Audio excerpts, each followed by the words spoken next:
आदाब, ये आकाशवाणी है। खबरों के साथ मैं माजिद अली।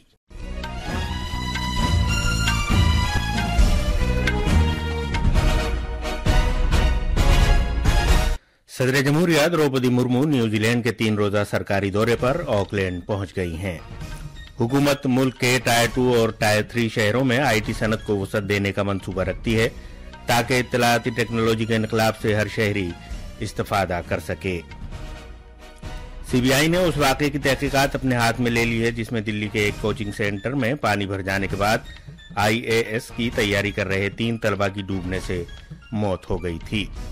बांग्लादेश में फौज में आला सतह पर अहम रोल रद्दोबदल के बाद नए हुक्काम ने मुल्क की पुलिस फोर्स की तश्कील नौ की है। भारतीय मौसमियात महकमे ने आइंदा 4 दिन के दौरान हिमाचल प्रदेश और उत्तराखंड में दूर दूर तक बारिश की पेशगोई की है।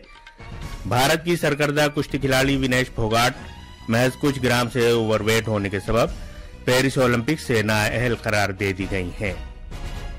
और क्रिकेट में आज दोपहर कोलंबो में भारत और मेजबान श्रीलंका के दरमियान तीसरा और आखिरी एक रोजा बैनुल-अक़वामी मैच खेला जाएगा। अब खबरें तफसील से। सदर जमहूरिया द्रौपदी मुर्मू न्यूजीलैंड के 3 रोजा सरकारी दौरे पर आज ऑकलैंड पहुंच गई हैं। वो गवर्नर जनरल डैम सिंडी कीरो की दावत पर न्यूजीलैंड का दौरा कर रही हैं और 8 बरस बाद ये सदारती दौरा हो रहा है। सदर जमहूरिया के न्यूजीलैंड के दौरे में वसीतर मामलात का अहाता किया जाएगा। सदर जमहूरिया Droupadi Murmu governor general dame Cindy Kiro और वजीर आजम क्रिस्टोफर लक्सन से 2 तरफा मीटिंगें करेंगी। सदर जमहूरिया वेलिंगटन में तालीम से मुताल्लिक आलमी कॉन्फ्रेंस से खिताब भी करेंगी जिसमें भारत मेहमान एजाजी है।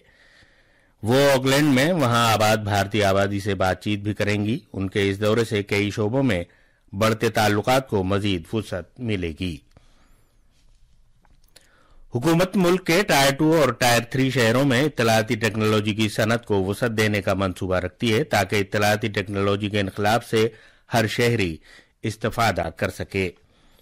लोकसभा में वक्फे सवालात के दौरान ज़िमनी सवालों का जवाब देते हुए इलेक्ट्रॉनिक और आईटी महकमे के वजीर ममलकत जितिन प्रसाद ने कहा कि हुकूमत ने 65 सॉफ्टवेयर टेक्नोलॉजी के पार्क्स कायम किए हैं जिनमें से 57 टायर 2 और टायर 3 शहरों में हैं। उन्होंने कहा कि हुकूमत मुल्क के देही हिस्से में कनेक्टिविटी में इजाफा करने और आईटी बेस कायम करने के लिए मजीद इकदाम करेगी। जनाब प्रसाद ने कहा कि आईटी शोबे में नौकरियों के 54 लाख मौके पैदा किए गए हैं और उनमें से 37% खवातीन हैं। खारजी उमूर के वजीर ममलकत पवित्रा मार्गरेटा ने कहा है कि सीआईआई बिम्स्टेक कारोबारी फोरम सरकारी और प्राइवेट शोबों, पॉलिसी साजों और मुफक्कीरीन, सनत व तालीम और कारोबारी अंजुमनों के नुमाइंदों नीज इनफरादी सरमायाकारों को एक जगह जमा होने का मौका फराहम कर रहा है।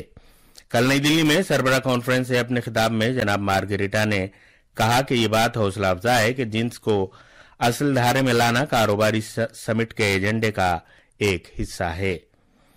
उन्होंने मजीद कहा कि ये वजीर आजम नरेंद्र मोदी के तरक्की के नजरिए से मुताबिकत रखता है जो न सिर्फ खवातीन पर मरकूज है बल्कि खवातीन की क़यादत पर मबनी है।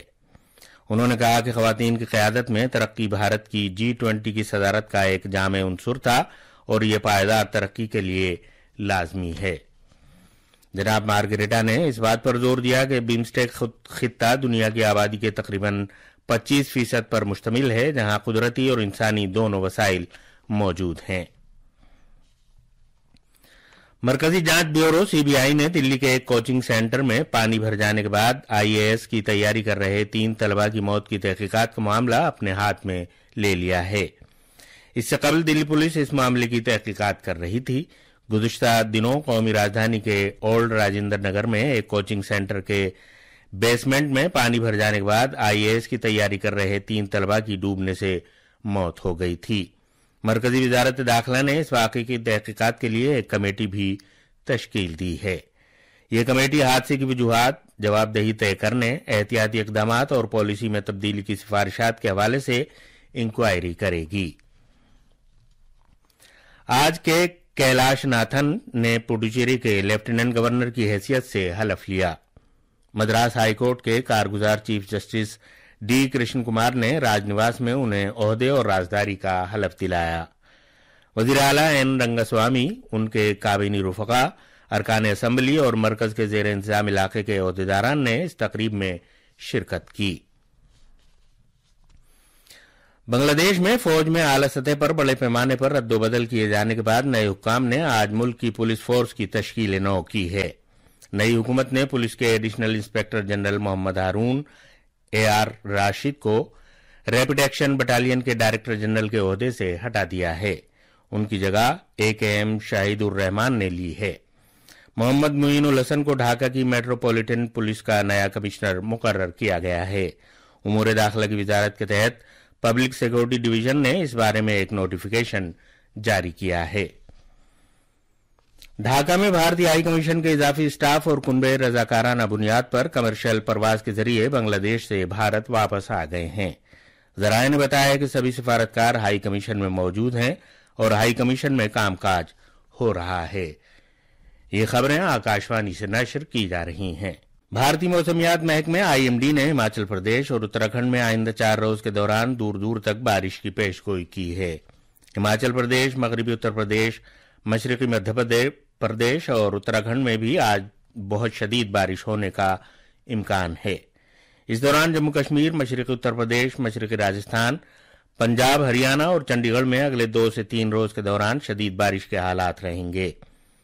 تمل ناڈو، ساحلی آندھرا پردیش، تلنگانہ اور گوا میں بھی اسی طرح کا موسم رہنے کا امکان ہے۔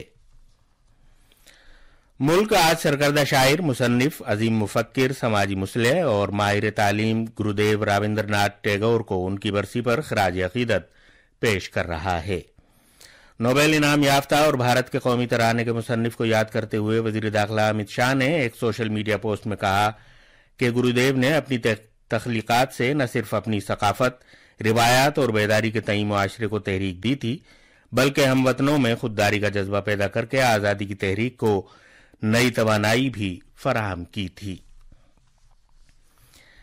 پیرس اولمپکس میں بھارت کے لیے ایک افسوسناک واقعہ یہ ہوا ہے کہ پہلوان ونیش پھوگاٹ کو 50 کلو گرام فری سٹائل کشتی مقابلے کا نااہل قرار دے دیا گیا ہے۔ ایسا فائنل میں ان کے پہنچنے کے بعد چند گرام اوور ویٹ ہونے کی وجہ سے کیا گیا ہے۔ انڈین اولمپکس ایسوسی ایشن نے ایک بیان میں کہا ہے کہ ٹیم کی جانب سے رات بھر کی بھرپور کوششوں کے باوجود آج صبح ان کا وزن 50 کلو گرام سے چند گرام زیادہ رہا۔ اس سے پہلے ونیش پھوگاٹ نے عالمی نمبر 1 اور ٹوکیو اولمپک 2020 کی چیمپئن جاپان کی یوئی سوساکی کو ہرا کر کوارٹر فائنل کے لیے کوالیفائی کیا تھا۔ اس کے بعد کوارٹر فائنل میں ونیش نے یوکرین کی اوکسانا لیواچ کو 7-5 سے ہرایا اور وہ سیمی فائنل میں پہنچ گئیں۔ سیمی فائنل میں وہ کیوبا کی یوسنیلس گزمان لوپیز کو ہرا کر فائنل میں پہنچی اور ایک تمغہ یقینی بنا لیا تھا اور اولمپکس فائنل میں پہنچنے والی وہ پہلی بھارتی خاتون پہلوان بن گئیں۔ اب سب کی نگاہیں مانیکا بترا، سریجا اکولا اور ارچنا کامت کی ٹیبل ٹینس ٹیم پر مرکوز ہیں، جس کا مقابلہ سیمی فائنل میں پہنچنے کے لیے جرمنی سے ہو رہا ہے۔ بھارت اور سری لنکا کے درمیان تیسرا اور آخری ایک روزہ میچ آج کولمبو کے آر پریم داسا اسٹیڈیم میں کھیلا جائے گا۔ یہ میچ بھارتی وقت کے مطابق دوپہر 2:30 بجے شروع ہوگا۔ سری لنکا کو 3 میچوں کی سیریز میں 1-0 کی سبقت حاصل ہے۔ اس نے دوسرا ایک روزہ میچ 32 رن سے جیت لیا تھا۔ پہلا میچ ٹائی پر ختم ہوا تھا۔ اور آخر میں خاص خبروں کی سرخیاں ایک بار پھر۔ صدر جمہوریہ دروپدی مرمو نیوزی لینڈ کے 3 روزہ سرکاری دورے پر آکلینڈ پہنچ گئی ہیں۔ حکومت ملک کے ٹائر 2 اور ٹائر 3 شہروں میں IT صنعت کو وسعت دینے کا منصوبہ رکھتی ہے۔